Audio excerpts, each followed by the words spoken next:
Yes, this is for class 8th students. The period is mathematics.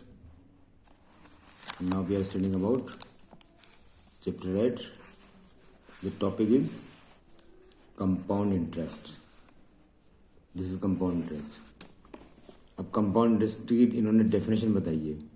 Financial institutions, insurance companies, post offices, banks and other organizations generally charges compound interest and not simple interest. ठीक है. What is compound interest? अब compound interest की definition बताई उन्होंने. ठीक है ना. तो और उसको फिर करके बताया. अब सबसे पहले तो ये तो याद है आपको. Simple interest, principal P, time T, rate of interest पर एनम R अपॉन 100. अब जैसे इन्होंने एक एग्जाम्पल दिया, suppose Kapil has taken 10,000 rupees for loan for 2 years, as loan for 2 years at 6% पर annum.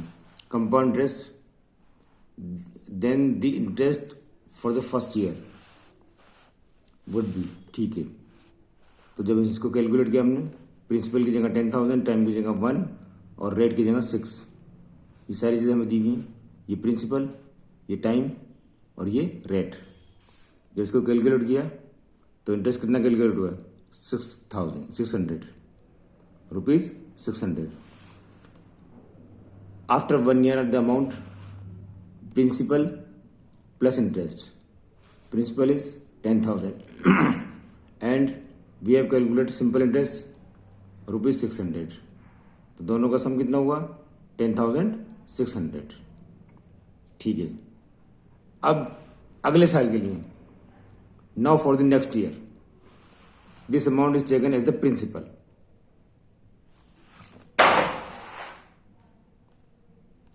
Now for the next year this amount is taken as the principal and then the interest is calculated. ठीक है. So for the second year अब वापस simple interest calculate करो. Principal, now principal is 10,600. Time, this is 1 year. Rate 6% upon 100, 636. After 2 year the amount, principal कितना हो गया था हमारा? 10,600. इंटरेस्ट कितना कैलकुलेट किया? 636. उसको भी ऐड कर दिया. कितना हो गया अभी ये? 11,236. ठीक है. प्रिंसिपल कितना था? 10,000. डिफरेंस कितना आया? 11,236. ठीक है. उसमें से जब हम 10,000 माइनस करेंगे तो कितना आना चाहिए? Amount after 2 year the compound interest is, ये मिसप्रिंट कर दिया 11,200. कंपाउंड इंटरेस्ट नहीं है ये अमाउंट है. ये आफ्टर 2 year अमाउंट. डिफरेंस आएगा amount after 2 years by compound interest. ठीक है ना. तो ये तो अमाउंट हो हमारा. अब अमाउंट के अंदर अगर हम निकालेंगे इसमें कंपाउंड इंटरेस्ट, तो कंपाउंड इंटरेस्ट कैलकुलेट करने के लिए 11,000 कंपाउंड इंटरेस्ट, ये भी कैलकुलेट कर लेते हैं हम लगा. 11,236 माइनस 10,000 कितना हुआ? ये 6 में से 0 माइनस करेंगे 6, 3 में से 0 माइनस करेंगे 3, 2 में से 0 माइनस करेंगे 2, 1 में से 0 माइनस करेंगे 1 और 1 में से 1 माइनस करेंगे 0. तो कंपाउंड इंटरेस्ट कितना है हमारा? 1,236. ये कंपाउंड इंटरेस्ट कहलाएगा. यानी कंपाउंड इंटरेस्ट क्या होता है कि इंटरेस्ट को प्रिंसिपल में ऐड करके अगले साल के लिए फिर इंटरेस्ट कैलकुलेट करो तो इंटरेस्ट के ऊपर इंटरेस्ट हो गया तो वो कंपाउंड इंटरेस्ट कहलाएगा. ये तो तुम्हारा समझाने का तरीका हो गया. अब देखो इन्होंने क्या कहा, फार्मूला जनरेट किया. फार्मूला जनरेट करने के लिए A P into 1 plus R upon 100. तो ये फॉर्मूला निकला हमारा, A equals to P bracket 1 plus R upon 100 bracket close raised to power N, P for principal, R for rate, N for time. ठीक है,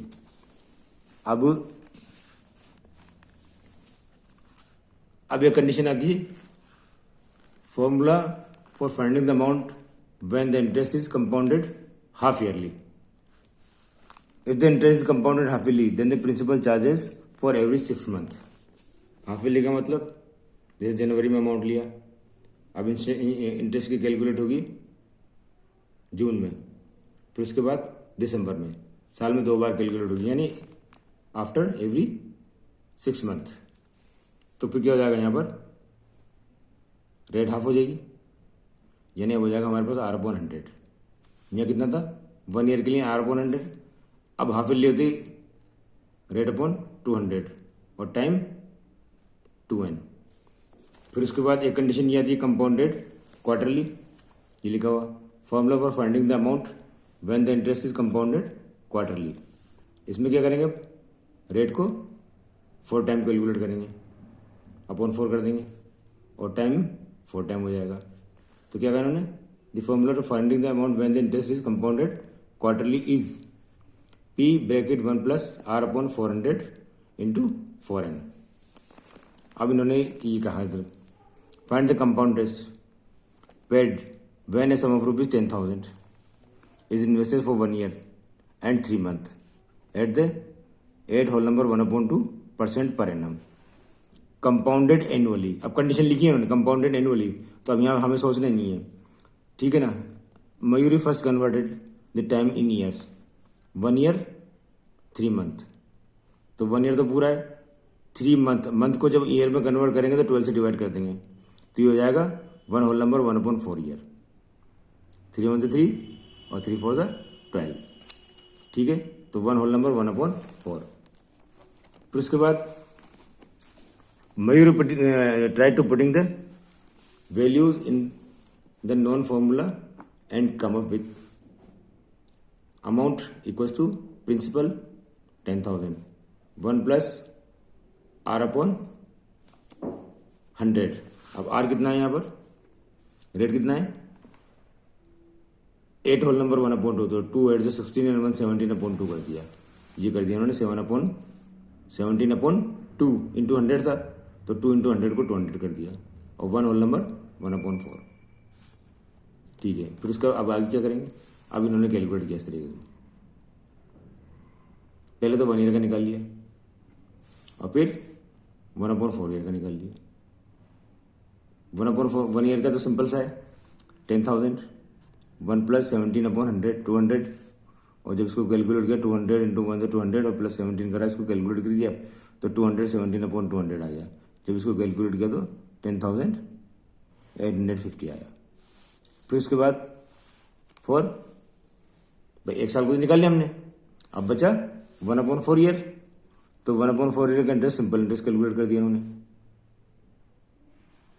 ठीक है। ये कितना आया P into R into T upon 100, तो इसको जब इन्होंने कैलकुलेट किया, देखो बिल्कुल इसी तरीके से किया कैलकुलेट, 10,850 इंटू 1/4 ईयर, तो 1/4 इंटू 17 अपॉन 100 इंटू 2, तो जब इसको कैलकुलेट किया तो कितना आया 230 रुपीज 50 पैसा। Interest for the first year, interest for the first year is this one 10,850 minus principal 10,000, तो 850 इसका इंटरेस्ट फॉर 1 ईयर है। And interest for the next 1/4 year, तो 230 ये रहा 230, और जब इन दोनों को ऐड करेंगे 850 और 230.56, तो ये आएगा हमारे पास 1080.56। अब ये फॉर्मूला जनरेट एक्सरसाइज है, फॉर्मूला है आपके पास और फॉर्मूले के अंदर हम वैल्यू पुट करेंगे, और ये एक्सरसाइज आपको पहले प्रैक्टिस टाइम भी जाएंगे और फिर एक्सरसाइज 8.3 पहुंचा दी जाएगी।